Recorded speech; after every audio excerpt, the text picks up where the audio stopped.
Olá pessoal! A videoaula que vocês vão ver agora faz parte de um conjunto de videoaulas para complementação de cursos teóricos e experimentais de física básica, em particular no tópico de eletromagnetismo. Nós vamos apresentar para vocês dois tipos de vídeo. No primeiro tipo de vídeo, que a gente pode chamar de vídeo de fundamentação, nós vamos apresentar a fundamentação de um certo assunto. E para isso nós vamos usar tanto uma discussão teórica como algumas demonstrações experimentais. No segundo tipo de vídeo, que a gente pode chamar de vídeo de coleta de dados, nós também vamos fazer uma breve discussão teórica, mas o foco vai ser apresentar para vocês alguns experimentos de onde vocês vão poder coletar dados e depois fazer algumas análises com esses dados. O vídeo que segue é um vídeo de coleta de dados. Espero que vocês gostem e aproveitem. Hoje eu gostaria de apresentar para vocês uma atividade de análise de dados que foi baseada lá no nosso livro de práticas do Laboratório de Física 3, aqui do Instituto de Física de São Carlos. Você pode ter acesso a esse livro utilizando esse endereço aqui que está mostrado. Meu nome é Eduardo Ribeiro de Azevedo, eu sou professor da Universidade de São Paulo no Instituto de Física de São Carlos. Bom, a gente vai discutir hoje o tópico magnetismo e vamos falar um pouquinho sobre o mapeamento de campos magnéticos produzidos por correntes. Os nossos experimentos com coleta de dados vão ser direcionados então à verificação das leis de Ampère e Biot-Savart. Inicialmente eu gostaria só de dizer para vocês que a gente tem lá os vídeos sobre campo magnético produzidos por corrente e força magnética, onde vocês vão achar a fundamentação teórica necessária para ser utilizada nesse vídeo.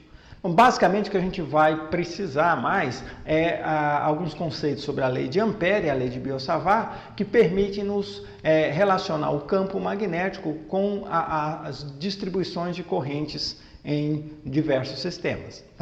Então a lei de Ampère basicamente relaciona a circulação do campo magnético com a corrente que atravessa uma certa superfície delimitada aqui por um contorno, Então é o famoso B escalar ds igual a μ0 vezes a corrente que atravessa.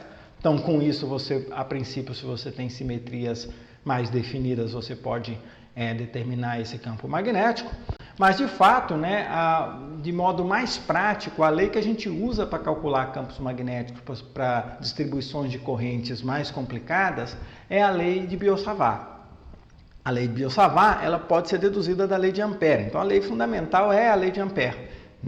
Mas com a lei de Biot-Savart, você pode, por exemplo, avaliar qual é o campo magnético devido a um certo elemento de fio. Essa que é a coisa interessante.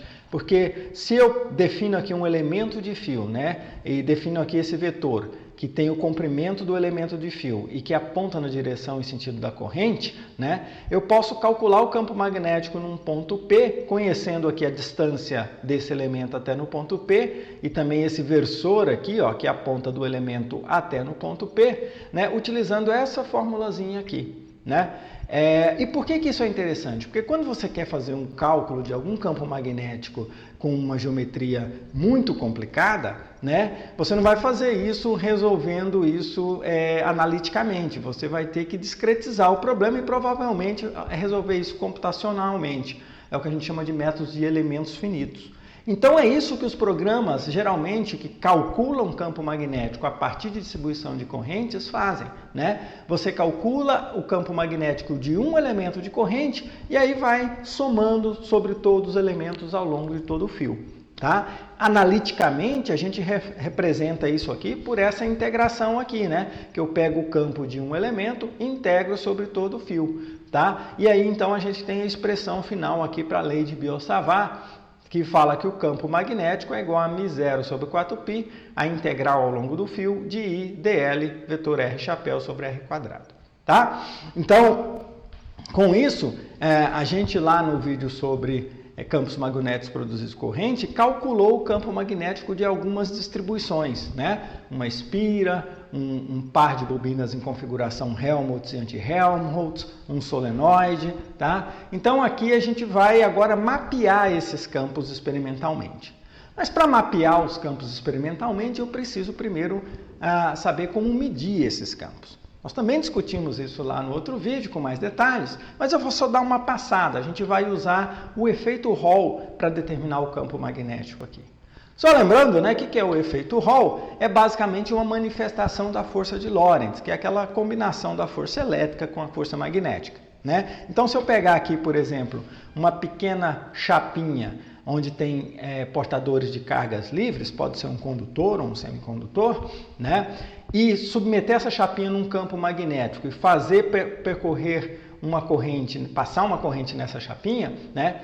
Eu vou ver que o movimento das cargas vai ser alterado pela presença do campo magnético. Por quê? Porque basicamente eu tenho uma velocidade de arrasto, nesse caso aqui eu estou representando uma carga negativa, então na direção contrária à corrente, e essa velocidade de arrasto, quando dessa carga se movendo num campo magnético com uma certa velocidade, fica sujeito a uma força magnética, né? Que é basicamente o produto da carga com o produto vetorial da velocidade e o campo. Aqui, como são perpendiculares, a força magnética, né, vai ser simplesmente o Q vezes a velocidade de arrasto vezes o campo, tá, em módulo, e a direção e sentido, dado lá pela regra da mão direita, ela vai ser então de baixo para cima. Então o que acontece quando uma carga aqui, ó, penetra essa região? Ela fica sujeita a essa força magnética, então ela desvia e com o tempo você vai acumulando cargas aqui nessa superfície. Então essa superfície tende a ficar negativa, né? A outra superfície por consequência fica positiva e aparece um campo elétrico, agora apontando de baixo para cima, né? Se o campo elétrico aponta de baixo para cima e a carga é negativa, eu vou ter um campo elétrico de cima para baixo. Contrário, né? Eu vou ter uma força elétrica de cima para baixo, contrário à força magnética, tá? Olha, normalmente essas forças não precisam necessariamente ser iguais, mas à medida que você vai tendo mais carga sendo acumulada aqui nessa superfície, a força elétrica vai aumentando. Ela começa pequenininha, vai aumentando e chega um ponto então que ela pode se equilibrar com uma força magnética. E você atinge então uma situação de equilíbrio, onde não há mais acúmulo de carga e você pode detectar uma diferença de potencial associada a essa situação de equilíbrio, né? Essa situação de equilíbrio é basicamente quando a força, né, é igual a zero, né? E nesse caso então você tem que a força vai ficar zero quando o campo elétrico for igual à velocidade de arrasto vezes o campo magnético. Eu tenho aqui essa situação. Bom, como é que a gente pode usar isso para medir campo magnético? Bom, uma maneira bem simples é o seguinte, ó. Eu sei medir com bastante precisão, com voltímetro convencional, essa diferença de potencial, essa tensão entre esse ponto e esse. E essa tensão entre esse ponto e esse é basicamente o campo elétrico vezes o comprimento, né, ou a largura da minha chapinha aqui, que eu chamei de L. Então, se eu multiplicar L vezes Z, né, que é igual a LVD vezes B, esse L vezes Z vai ser a diferença de potencial detectada entre esses dois pontos aqui. Então, vai ser o que a gente chama de tensão Hall. E aí eu vejo que essa tensão Hall ela é proporcional ao campo magnético. Constante de proporcionalidade seria L vezes a velocidade de arrasto. Mas olha só, se eu sei quanto é então essa constante, eu posso medir a tensão Hall e então calcular qual seria o campo magnético que foi aplicado aqui na chapinha, tá? Mas eu preciso conhecer essa constante aqui. De fato, né, você não precisa, o que você precisa ter é usar essa constante aqui como um fator de calibração. Então você pode calibrar o seu dispositivo, né, que a gente vai chamar de sonda Hall, né, de modo que eu meço a tensão Hall e a partir desse fator de calibração determino o campo magnético, tá? Então, é basicamente aqui que está mostrado para vocês uma sonda Hall, né? A plaquinha metálica é uma plaquinha bem pequenininha aqui, perpendicular a esse chip aqui, tá? Que tem toda a alimentação, tem que passar corrente, aquela coisa toda, né?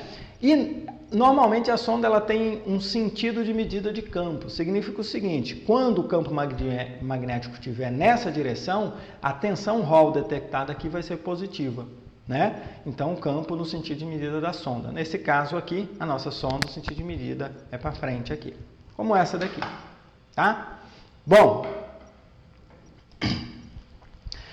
e se for o contrário, significa que o campo magnético está no sentido contrário, tá? A gente pode entender isso analisando lá o efeito Hall. Ok, e a fator de calibração? Bom, aí você pode fazer de várias maneiras, né? Nós pegamos todas as sondas que a gente tem aqui no laboratório e calibramos. Então, nós aplicamos alguns campos magnéticos, né, algumas configurações de campos magnéticos conhecidas e medimos as tensões Hall, né? O que a gente obteve foi essa reta aqui, e a partir do coeficiente angular dessa reta a gente determina então o fator de calibração aqui, né? Que é esse mesmo aqui, alfa. 0,028, mais ou menos 0,01 volts por Gauss, tá? De fato, né, quando você adquire a tensão Hall, você vem com uma tabelinha que tem esse fator de calibração. Isso aqui é a tabelinha da tensão Hall nossa aqui, né? Você vai olhar aqui na sensibilidade magnética, e aqui está dizendo que tipicamente você tem 280 volts por Tesla. Né? Como um Tesla é 10.000 Gauss, né? Se você converter isso aqui para volts e Gauss, você obtém exatamente o que a gente obteve na nossa calibração. Então a gente pode usar esse valor aqui, né, para determinar o campo magnético a partir das medidas de tensão Hall, tá? Gente, então antes da gente prosseguir, né, com a descrição dos sistemas que a gente vai mapear o campo, eu queria só mostrar para vocês aqui alguns tipos diferentes, digamos assim, de sensor Hall. O sensor Hall é uma coisa que está presente em vários sistemas. Por exemplo, a bússola que você tem no seu celular aí, ela na verdade é um sensor Hall, né? Você não tem nada de pecinha magnética mais. Então você tem um sensor Hall que determina a direção e o sentido do campo, tá? Sensor Hall também pode ser utilizado, por exemplo, né, quando você tem aquele sistema de travamento automático da porta, quando o carro atinge uma certa velocidade, a velocidade do carro é medida com o sensor Hall. Basicamente você colocar um ímãzinho lá no eixo, né, da roda, então a roda vai girando e toda vez que o ímã passa no sensor, ele detecta ali o campo magnético e você então conta quantas voltas deu por segundo, você tem uma estimativa da velocidade, né? E isso aí que controla o sistema eletrônico que manda fechar a porta, digamos assim, tá? Esse tipo de sensor, na verdade, ele é um sensorzinho desse tipo que está mostrado aqui para vocês, né? Então, se eu olhar aqui, por exemplo, esses dois caninhas aqui, ó, são sensores, né? E esse sensor é inclusive sensível à direção do campo magnético, sentido do campo magnético, de fato, né? Então, se eu pegar um ímã aqui, ó, com polo norte e sul, tá? Norte seria o vermelho, sul o azul, e aproximar primeiro, né, o polo norte, veja aqui, ó, nada acontece. A única coisa que aconteceu é que atraiu aqui, mas não acontece nada com os LEDs, né? O sensor não detecta nenhuma variação. Agora, se eu aproximar o polo azul, sul, olha só o que acontece. Tá? Então, toda vez que um campo magnético apontando, né, nesse sentido aqui, se aproxima do sensor Hall, ele detecta, né, aquilo lá e aí muda lá a cor do LED. Então, esse aqui é um dispositivozinho de detecção de presença de campo magnético. É digital, não é só desse campo magnético, se tem campo ou não, e qual é a polaridade desse campo magnético, que é mais interessante, tá? Esse outro sensor aqui, que vocês estão vendo aqui, ó, tá? Deixa eu tirar a pilha desse aqui.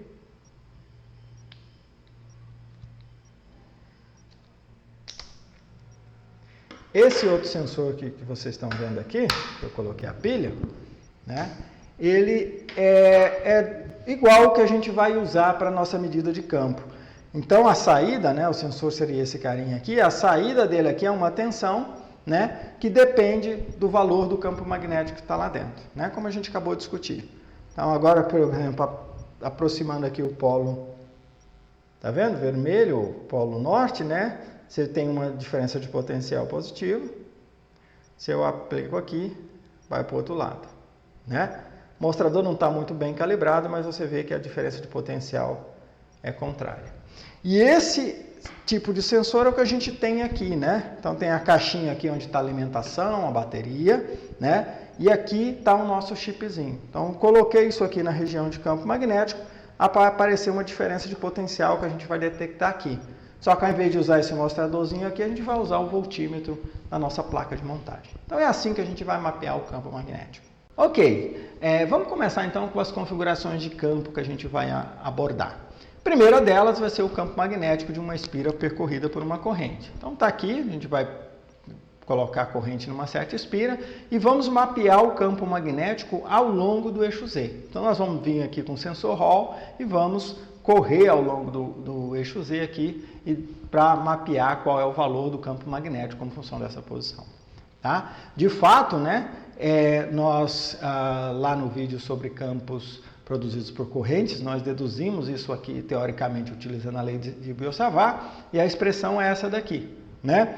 De fato, se eu graficar essa expressão aqui com alguns parâmetros que eu coloquei aqui, né, você vai ver que ele tem esse perfil. O campo magnético é máximo no centro da bobina, decai, né, à medida que você vai se afastando do centro. Então a gente vai, né, com essa expressão aqui, e vocês vão ter os parâmetros que a gente vai passar para vocês, o raio da bobina, né, a corrente que vai passar nela. Você pode inclusive comparar essa expressão, que seria a expressão, né, calculada, né, teórica, com a expressão, com o perfil do campo magnético que você vai obter na sua medida. Tá? Então vamos lá para a medida, fazer então o mapeamento do campo. Bom, pessoal, vamos então para o nosso mapeamento do campo de uma bobina circular, tá? A gente vai usar para isso esse circuito aqui, que tem uma fonte de tensão, né, conectada em um amperímetro, que vai medir a corrente do circuito, que é a corrente que vai passar na bobina, né? Em série com o amperímetro a gente tem a bobina em si, que a gente vai mapear o campo dentro dela, e depois então isso aqui ligado no negativo da fonte.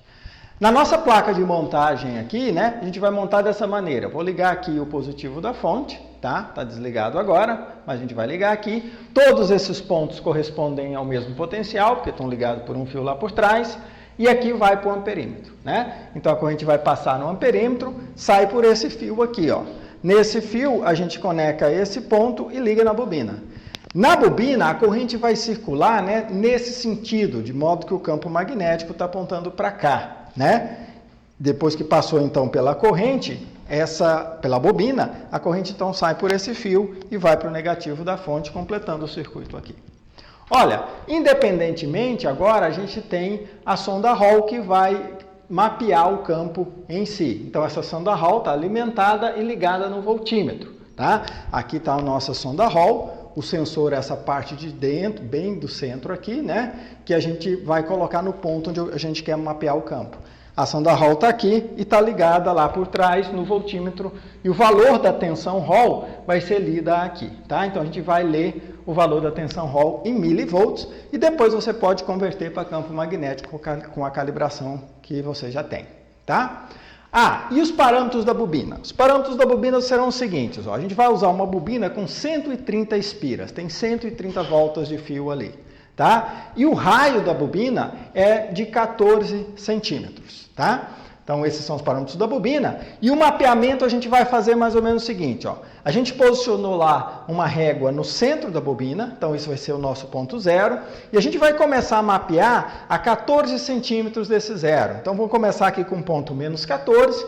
Vamos por menos 12, menos 10, menos 8, menos 6, menos 4, né? Passar pelo zero, depois 2, 4, 6, até no 14. Tá? A gente vai fazer esse mapeamento no sentido do campo magnético. Então, nosso campo magnético está apontando, né, ao longo do número crescente aqui. Ok, mas para a gente mapear o campo magnético da bobina com corrente, a gente tem que estar ciente que nosso ambiente aqui não é ausente de campo magnético. Tem campo magnético local aqui, inclusive o campo magnético da Terra. Então a gente precisa também mapear esse campo magnético ao longo do nosso eixo de medidas, para depois subtrair o valor que a gente medir com corrente desse valor e eliminar a contribuição desse campo local. Tá? Então, vou começar fazendo esse mapeamento do campo local aqui. Então, veja que o circuito não está conectado ainda. Tá? Então, vamos lá. Vou começar aqui do ponto menos 14. Tá lá. 2,6, menos 12, 2,8, menos 10, 2,7, 2,6, menos 8, 2,7, menos 6, 2,7, menos 4, 2,7, menos 2, 2,7, 2,8 novamente, 0, 3, 2, 3, 4, 3,1, 3, 6, 3,1, 8, 3, 3,1, 10, 3,2, 12, 3,2 e 14. 3,3. Tá? Então, você vê que o campo magnético local não varia muito, o que é de esperar, na verdade. Tá? Agora vamos fazer a medida do nosso campo magnético, né, com a corrente ligada. Então, vou ligar a corrente, imediatamente você vê aqui a leitura da corrente, que é 5,1 ampere. Essa corrente vai se manter durante todo o nosso experimento. E agora vamos ver qual a tensão Hall ao longo do eixo. Vamos lá. Então, começou aqui, ó, menos 14. 32,8. Menos 12. 40,0. Menos 10. 48,3. Menos 8. 57,4. Menos 6. 67.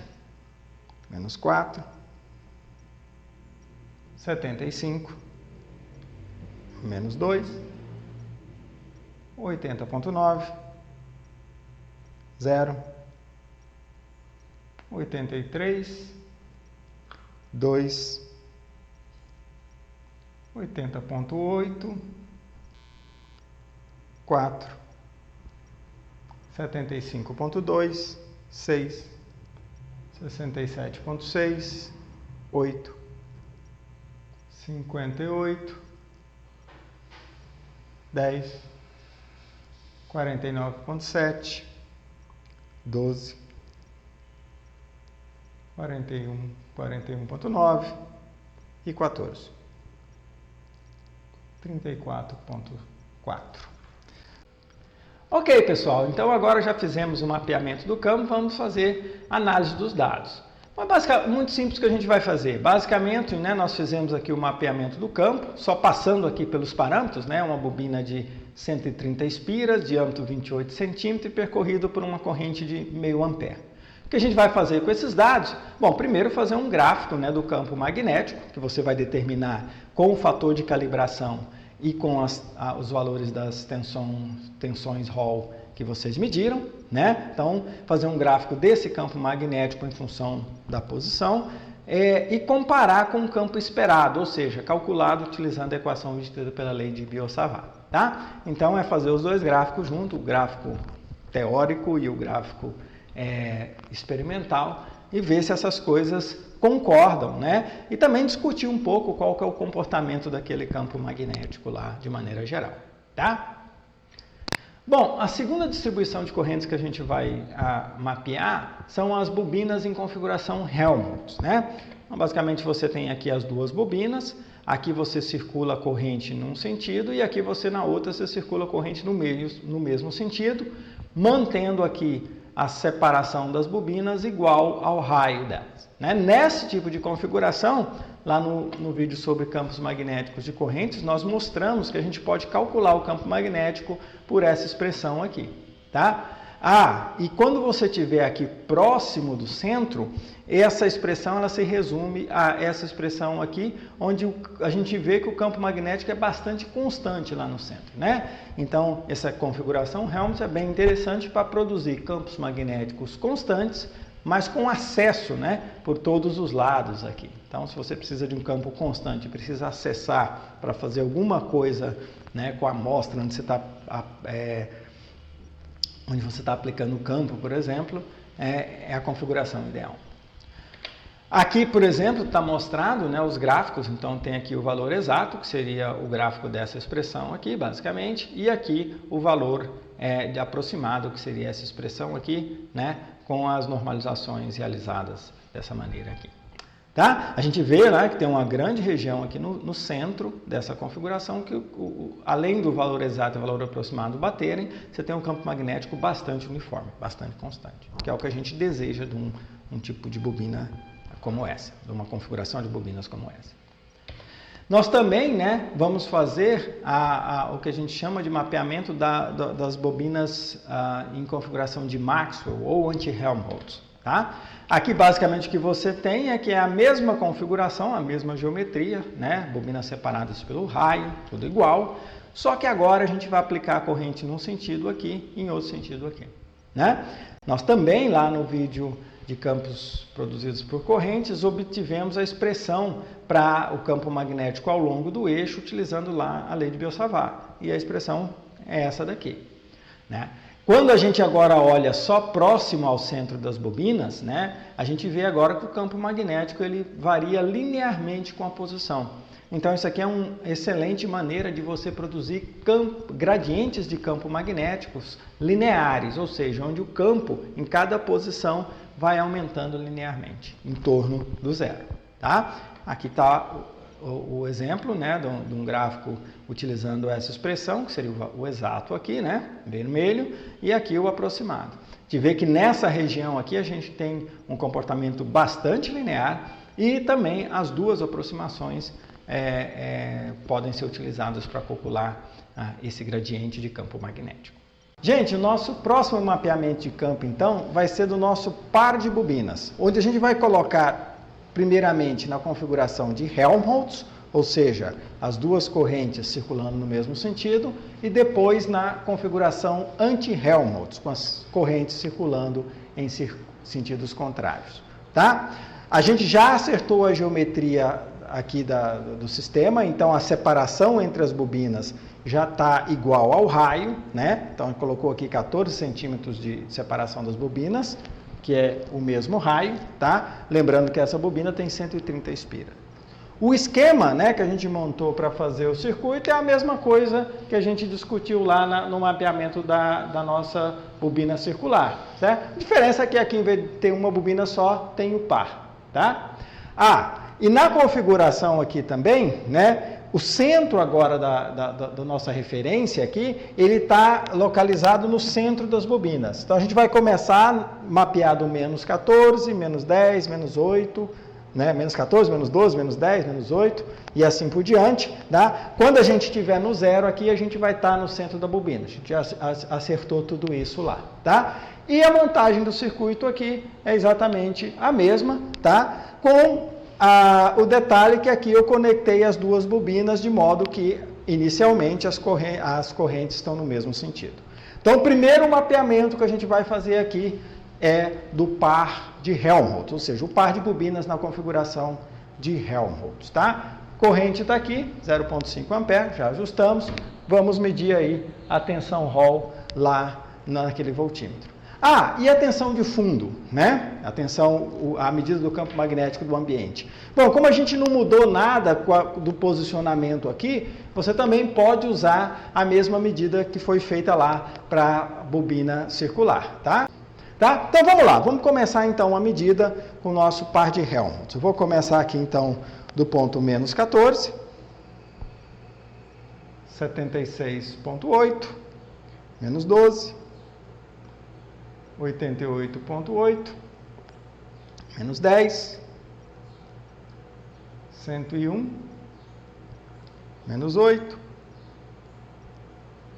111, menos 6,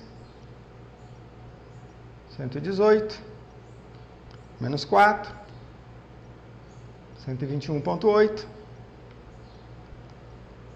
menos 2, 123,5, 0, 123,7, 2, 123, 4, 121,2, 6, 117, 8, 110.3,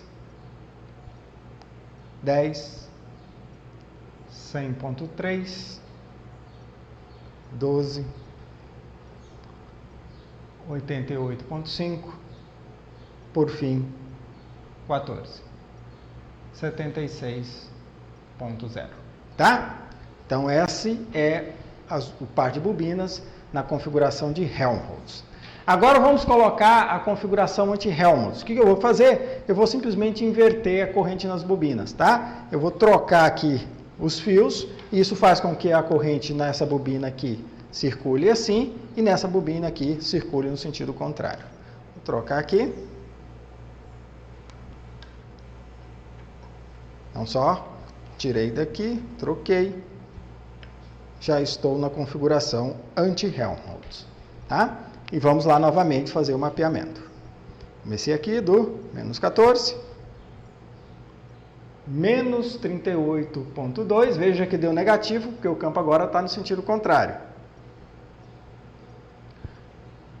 Menos 12, menos 43.9, menos 10, menos 47.1, menos 8, menos 46.4,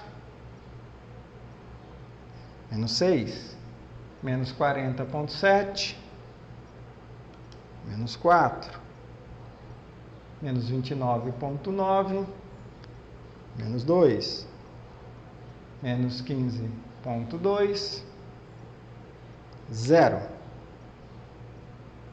1.5, 2, 19.4, veja que o campo inverteu, 4, 34.3, 6, 46, 8, 52, 51.9, 10, 52.8, 12, 49.6, por fim, 14, 44.1, tá?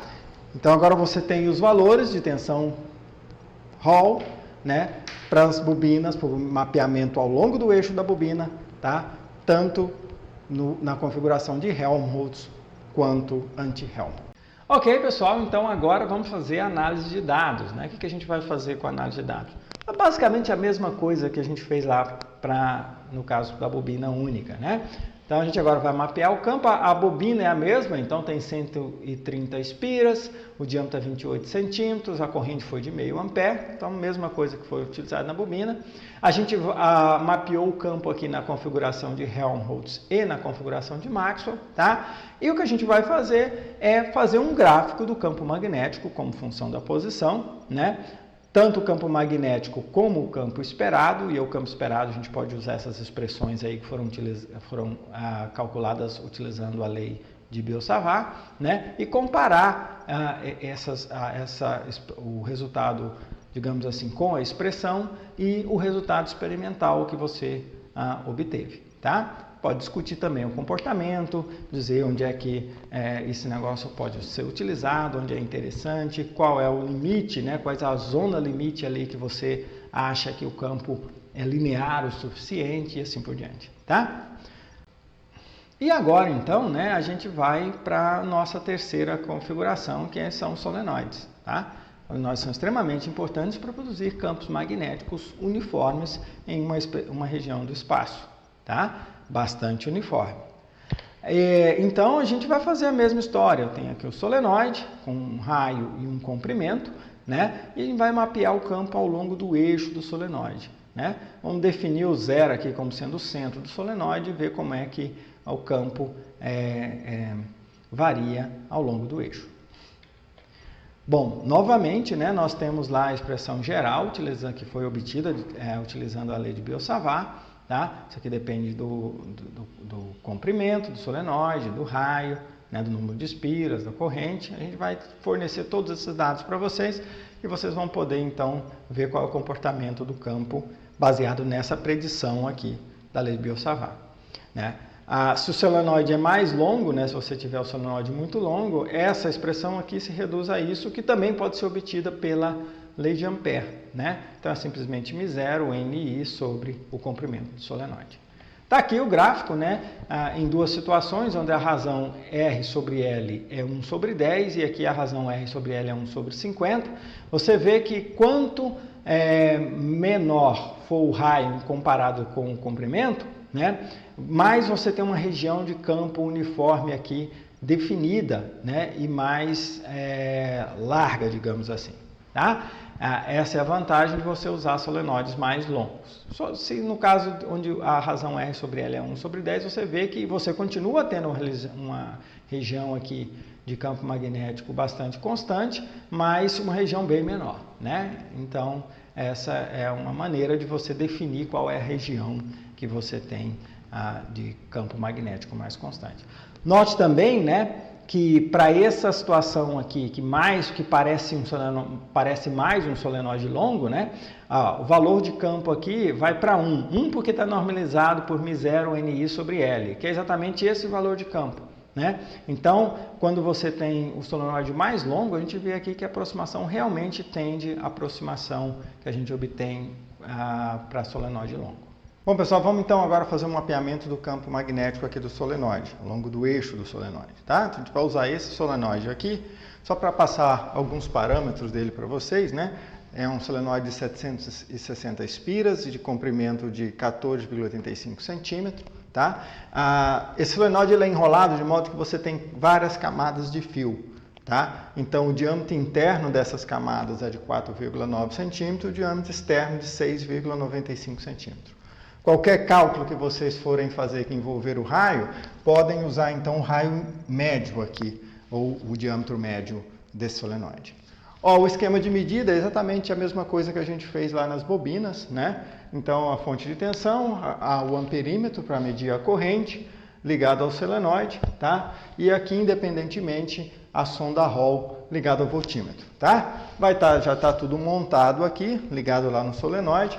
O sentido, né, que a corrente vai passar no solenoide vai ser esse aqui, né? Então, esse sentido, para você saber qual que seria esperado a direção e sentido do campo magnético. Aqui, em milivolts, né, como sempre, a gente vai medir aqui a tensão Hall no nosso sensor. E aqui vai te mostrar a corrente que está passando no circuito, tá ok? Então, vamos lá. Bom, como sempre, né, a gente não está no ambiente isento de campo magnético, a gente precisa mapear o campo sem corrente primeiro, para depois subtrair esse valor do valor medido como corrente para, digamos, eliminar o efeito do campo local aqui. No caso do solenoide, a gente nem precisa pegar todos os pontos, tá? Porque o campo aqui vai ser tão mais alto do que o campo local que essa correção vai ser ínfima. Então, eu vou pegar só alguns pontos lá dentro, para a gente não ficar medindo ponto a ponto, tá? Só para a gente ter uma média do valor que a gente precisa corrigir, né, do campo do solenoide. Não vai influenciar muita coisa nesse caso. Então, sem corrente, não liguei ainda, vou colocar a sonda Hall aqui na extremidade, e esse é o valor, menos 0,04 volts, subir um pouquinho, menos 0,03, um pouquinho mais, menos 0,03, tá? Menos 0,02, menos 0,02, menos 0,02, e aí cheguei no final, tá? Então, com esses valores aí que a gente mediu, tira uma média disso aí, e aí você pode subtrair o campo local para todos os pontos que forem medidos. Só notando que agora deu negativo, né? Nas medidas lá com a bobina tinha dado positivo o campo local. É porque eu mudei aqui a posição, então o campo local já não tem exatamente a mesma direção e sentido, tá? Então vamos agora para a medida definitiva, né? A medida do campo lá no interior do solenoide. Tá aí, eu estou com uma corrente de 0,52 amperes, tá? E a gente começar a medir aqui, eu vou mover então o sensor Hall ao longo do solenoide, né? Então, vou começar do zero aqui e vou movendo ao longo do solenoide, tá? Vamos lá. Então, comecei aqui, ó. Então, na extremidade, deu 382, 1 centímetro, 528, 2 centímetros, 665, 3 centímetros, 763, 4 centímetros, 820, 5 centímetros, 852, 6 centímetros, 871, 7 centímetros, 882, 8 centímetros, 886. Esse aí é o centro do solenoide, tá? Para vocês saberem. Aqui, 883, 9 centímetros, 10 centímetros, 871, 11 centímetros, 853, 12, 816, 13, 756, 14, 658, 15, 517, 16, 758. Já saiu lá do outro lado do solenoide, né? Então agora eu vou continuar aqui mais 1 centímetro, né? 269, só para a gente pegar a região lá fora do solenoide, mais 1, 163, mais 1, 106, mais 1, 0,74 ou 74 milivolts. Então é isso aí, esse é o mapeamento do campo do solenoide. Bom, vou fazer mais uma coisinha aqui, né? A gente viu lá, deixa eu voltar aqui para o centro, para a gente ver a tensão Hall, né? Então lá do 885, 886, essa é mais ou menos na tensão Hall no interior do solenoide. Então isso é proporcional ao campo magnético. Nós vimos que fora do solenoide, né, o campo magnético é para ser bem baixo. Quanto mais comprido, menor vai ser o comprimento, o campo magnético lá na região de fora, no centro do solenoide. Tá? Vamos verificar isso aqui, só para a gente ver o quão boa a aproximação é para esse nosso solenoide aqui. Então tá lá, tá dando 886, eu vou tirar e colocar aqui na parte de fora, na mesma posição. Então tá lá, deu menos 45 milivolts. Veja que é muito menor, né? Ah, e também o sinal é negativo, e tem que ser mesmo, né? Porque você tem o campo no interior nesse sentido, fora ele inverte o sentido, tá? Então é isso aí, agora vamos lá para ver o que a gente vai fazer com esses dados. Bom, gente, análise dos dados novamente, mesma coisa, né? A gente tem aqui os dados do solenoide, nós fizemos um mapeamento de campo, um solenoide de 760 espiras, diâmetro externo de 6,95 centímetros, diâmetro interno de 4,9 centímetros, comprimento de 14,85 centímetros e percorrido por uma corrente de 0,5 ampere, né? O que a gente vai fazer com esses dados? Mesma coisa, né? Vamos fazer um gráfico do campo magnético determinado a partir das tensões Hall, né? Como função da posição e comparar com a predição utilizando lá a fórmula obtida da lei de Biot-Savart, tá? Depois discutir esse comportamento, né, e a concordância entre o resultado experimental e aquele calculado pela fórmula. De certa forma, né, nós estamos fazendo isso aí, é uma maneira da gente verificar então a lei de Biot-Savart e como consequência a lei de Ampère, né, já que ela é derivada da lei de Biot-Savart. A lei de Biot-Savart é derivada da lei de Ampère. Bom, essa é a nossa bibliografia básica, né, dos nossos livros aqui, só acrescentando aqui o livro de práticas do laboratório, que eu já mencionei para vocês no início dessa aula, tá? E muito bom trabalho aí para vocês na análise dos dados.